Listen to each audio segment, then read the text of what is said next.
で、まずですね、去年11月の末、2012年の末にオープンしたわけなんですけども、その間、主な実績としましては、当然、補聴器の販売というのをしてるんですけども、一方で、やっぱり情報告知、広めていくということで、補聴器のですね、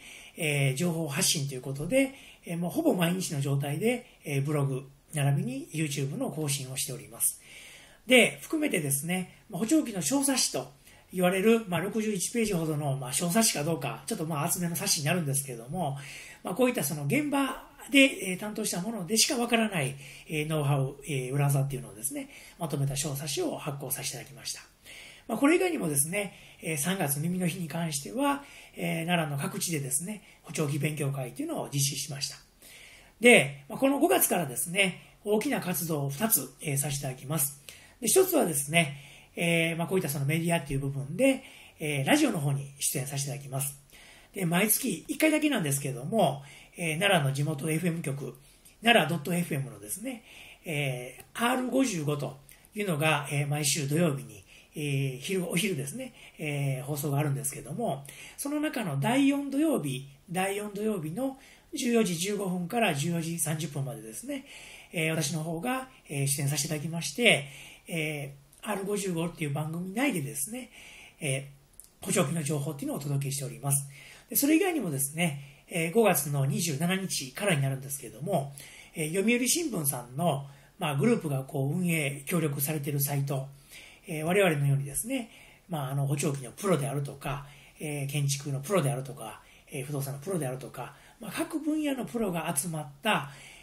プロサイトということで、マイベストプロっていうのがあるんですけども、それの、7番が5月の27日からオープンしております。オープンする予定か。ごめんなさい。で、その中でですね、私、補聴器のプロということで、コラムなんかも執筆しております。ですので、皆さんのご質問なんかもですね、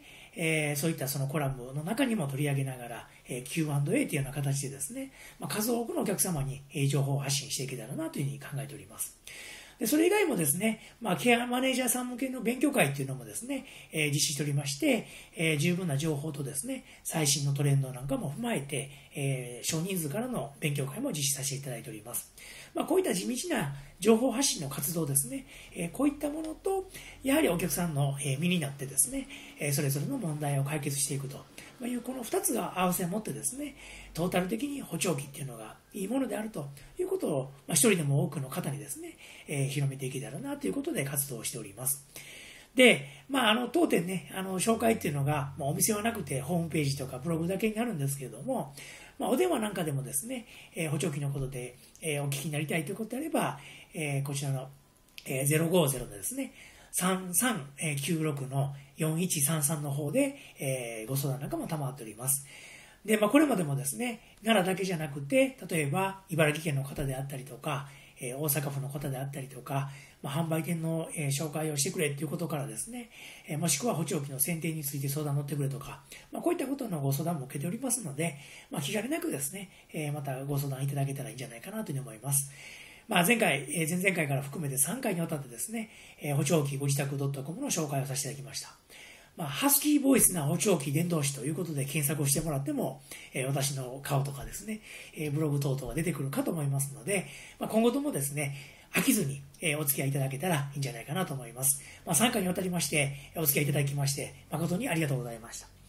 失礼します。